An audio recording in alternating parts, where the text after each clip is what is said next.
series of the great rabbis of yesteryear. Now, the Hebrew date, the 10th of Cheshvan, Yud Cheshvan, marks the Hilula of a Libiyan Rabbi. His name was Rabbi Moshe Balulu. He was born, I believe, in the year 1900. In 1965. He was approximately 65 years of age at the time he passed away. And very, very interesting. I think his father's name was Chai and his mother's name was Rachel. So he was born in 1900. I think in the Ba'ayara Zava. Yeah, I pronounced that correctly. I think it's quite near Tripoli in Libya, respectively, at least from this specific country in of itself. Now, let's explore a few of the highlights of the famous rabbi's life. Now, while he was young, let's say primarily, he would learn Torah under Harav David HaKohen. Also, Rav Chacham, or you could say Chacham Khalifa Hassan Jeremon, or there's other ways of pronouncing his name. I believe we recorded a video, I think, about this great rabbi in of itself. He happens, I believe, Rav Khalifa Gormon, I think Hassan, we spoke about, I think we did record a video maybe about 9 months ago. He's in 1855, so he lived about 92 years. We're talking about Rabbi Hassan. He was the head rabbi, let's just say, of the Jewish community of Libya for many, many years. He was a very, very famous rabbi. He would, let's say, he was, I think, a chazan. He was a shochet, rabbi that would perform kosher slaughter, mohel. He was a rabbi performing brit milah, and then educator in of itself. Very, very well known at that point in time, and it was Ottoman Love at that point in time, Ottoman Libya at that point in time, and it was very well traveled and was a great rabbi. So that's a rabbi we did speak about before. I recommend everyone to watch over the previous videos that were recorded. So he was learning under him. And also another great rabbi, Rabbi Kamos Chazan. Now, Kamos, the name Kamos itself was a very common name back in Libya. At that point in time, we mentioned about various rabbonim that actually had that specific name in of itself. And if you go to any king really from Libya, he would have been a household name, I think, at that point. And Kamos Chazan, maybe some would have pronounced it. Yeah. So that's very, very interesting. So we learn under his auspices also. And when he was slightly older, he would actually move to Tripoli and would learn. Over there, he will progress his Torah studies and in general at that stage in time. So obviously very busy with various different undertakings. And he would travel there. He would study engraving also over there. And would earn a living by engraving letters on marble slabs. Very interesting profession. I don't think we've spoken about that before in this series. Now, at the same time, he would study there was a yeshiva in Libya, which hopefully was over here. I think it was actually named over there. To give the precise, it was or Borta, respectively. Over there. He would learn there. I think very, very much so. A great amount. Now, let's just speak a bit about the yeshiva. Who was the founder of the yeshiva itself? I think Rabbi Moshe Haddad Borta, who was born actually in Tripoli in Libya, respectively. He was father, I think, Rabbi Tzvi Haddad, and very, very great. The Haddad rabbinic dynasty was very great in various different countries, especially in Libya, and was a former, let's just say, I think, I'm not sure if it was Rabbi Moshe Haddad Zaken or Rabbi Moshe Haddad. They formed the Borta and Chevrat HaMochichim, if I'm not mistaken, and the brilliance, even from a young age, of those great Haddad family rabbis itself was absolutely brilliant with regards to the learning and the strengthening. So he was learning there. That was, let's say, one of the main yeshivot in Libya at that point in time. So he would be learning there, obviously. Dua Borta. I think in the night time we learned Zohar inside the synagogue. The synagogue's name was called the Salat Lefranc, if I'm not mistaken. I hope I pronounced that correctly. That once again, what I believe was in Libya also. So this was another famous key place for people learning Torah and so on and so forth. So that's very, very important to also stress out. Okay, then I think he would actually return to the Zavaya area, and I think they would actually request for him potentially become the rabbi of the city. Now, I think at that point in time, Rabbi Kamos Sofer לחזור לטריפולי כדי ללמוד שחיטה. He would actually return to learn, let's just say at that point in time, kosher slaughter. Remember, Rav Komo Sofer was another great rabbi we've spoken about on various occasions before here inside the series. Once again, we did record a video, I believe, about him on a previous time period, and much has been chronicled over him. I think we actually recorded a video about him about 10 months ago. He was a rabbi of the congregation of Libya, respectively, in Tripoli, and did various different important undertakings, let's just say, in of itself, and was one of the famous rabbis, without doubt, in Libya of his time. So that's very, very interesting. So that I recommend everyone to learn more about. Okay, so let's continue over there. So I think come on 1923, he would be ordained as a rabbi within regards to performing shechita, kosher slaughter, and he would return again to the Zabeya area, and he would work over there, part of Tsevet, within regards to the kosher slaughtering inside the city. Come on 1927, he would get married and return to Tripoli. B'shel kolo ha'na'im, haya chazan ma'od mevukash b'batei ha'knesset. He had a very, very good voice. It's all chronicled over, so many people will demand or request for him to become the, let's say, the chazan of that specific synagogue where he was actually based in. Vidparnes mishchita, and he would actually also earn a living with regards to working in the kosher slaughtering trade as the shochet. Now, I think come with the year 1930, he was sent to the city of Matsarta. Over there, he become the rabbi of the city.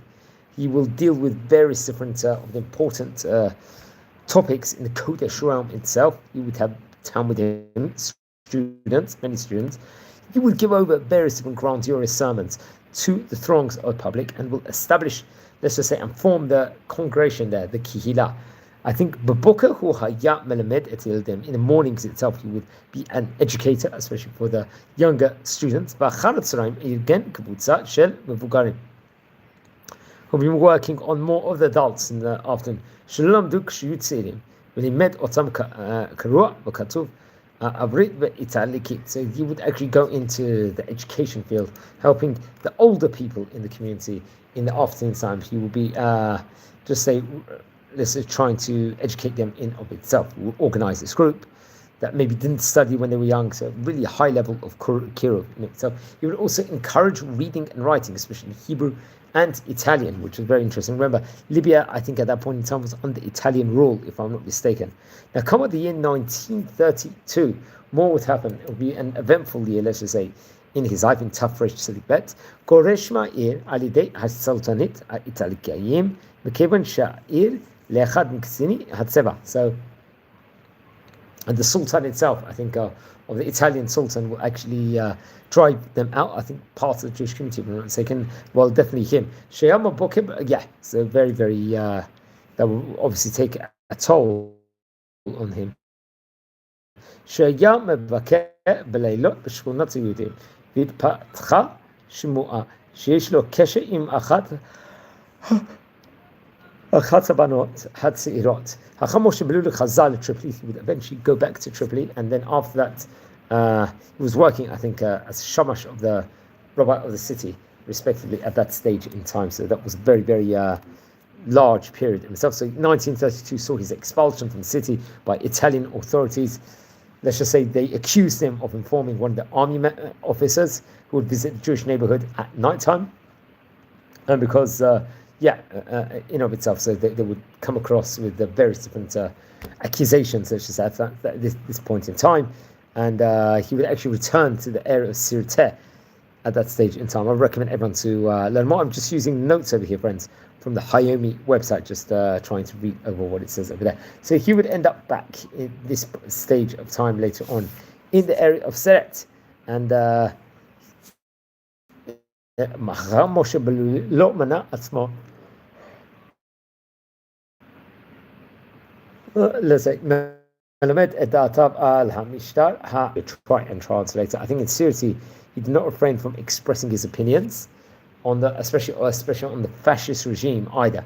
He condemned Italy's connection, I think, with the Nazis, and publicly sided with the Allies. And I think, come on, 1941, he would be arrested and imprisoned alongside with another Rabbi Frija Zorat. I think he's another rabbi we spoke about, if I'm not mistaken, on a previous occasion before. So very, very interesting.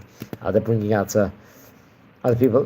What's interesting about him, I think he actually passed away in the years 1993. He was actually born in 1907. Rav Frazier was in of itself. We actually did record a video about him at one stage in time, if I'm not mistaken. I think he passed away in the month of April, probably around Pesach time period, 30th April 1993. He was a member of the Knesset.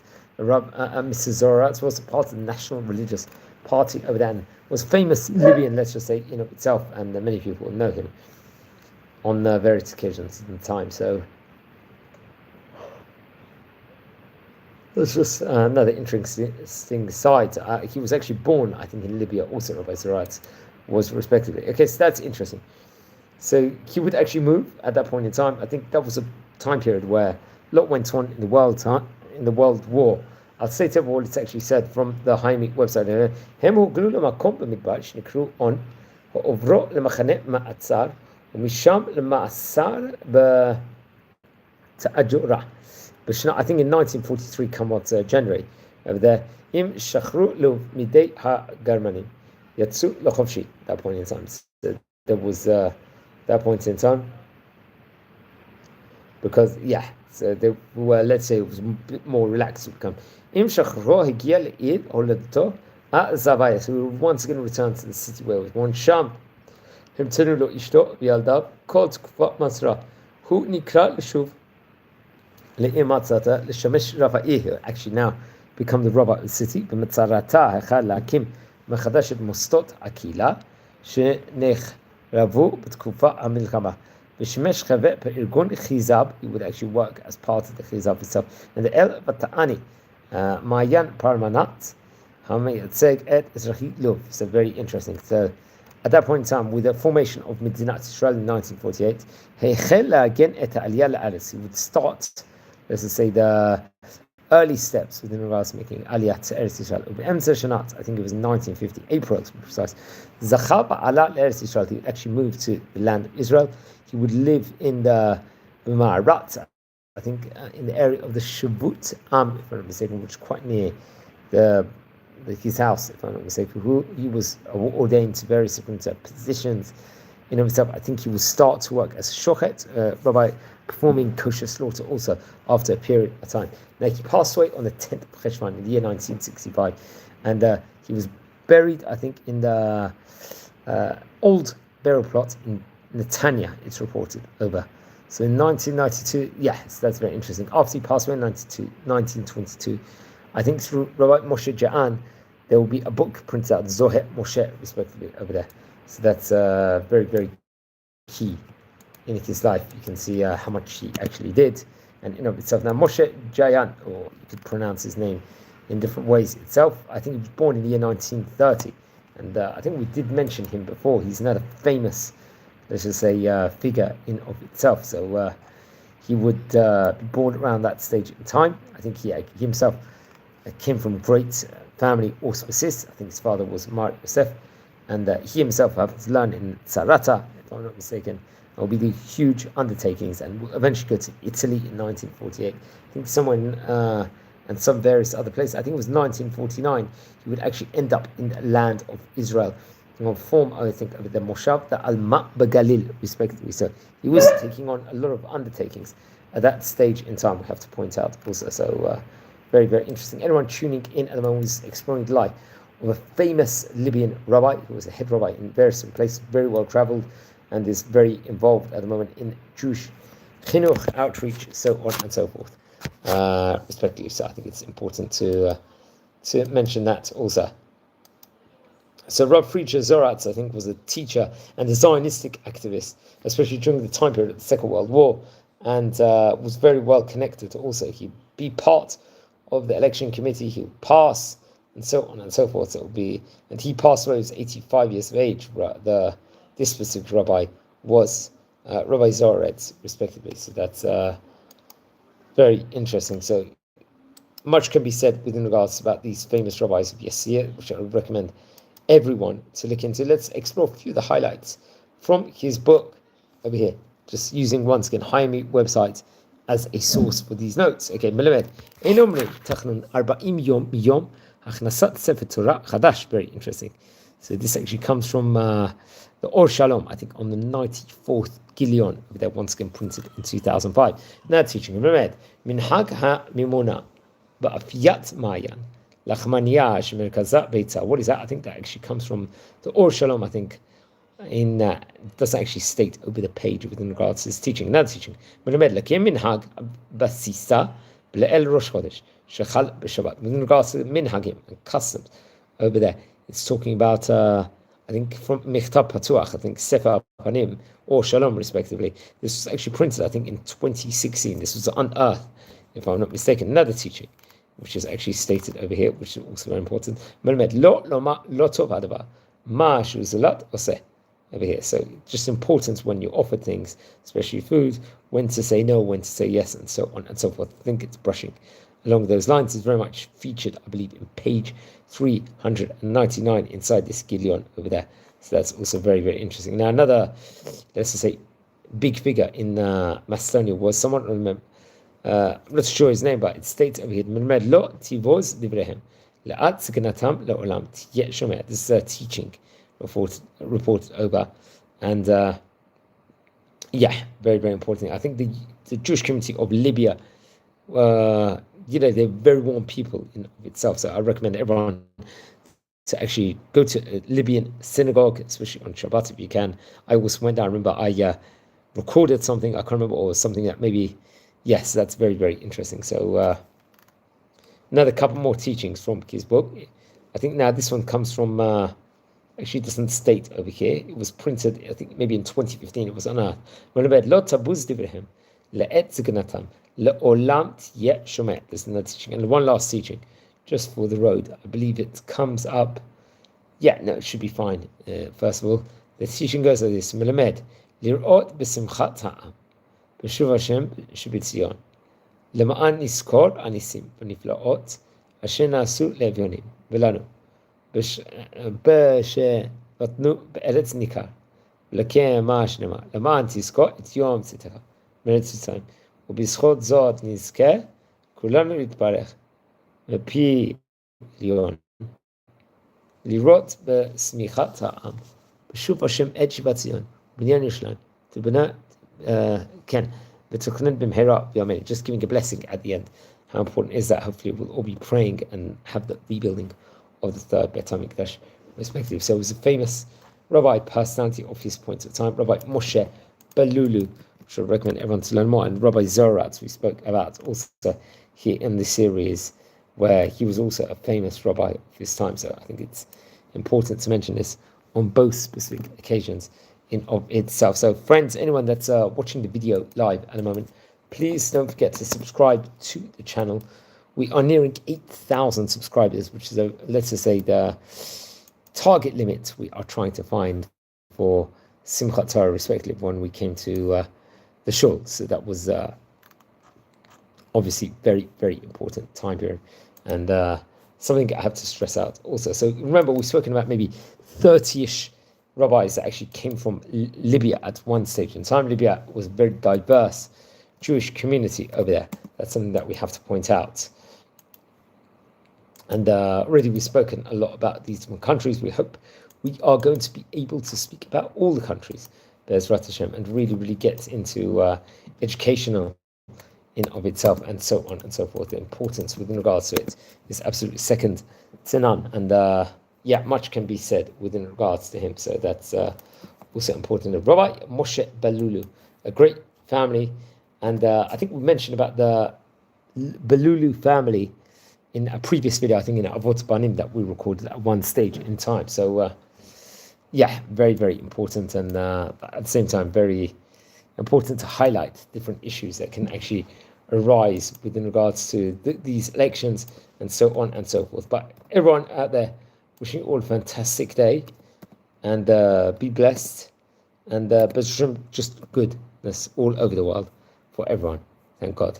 Okay, thank you very much, everyone, for watching. Take care and have a meaningful night.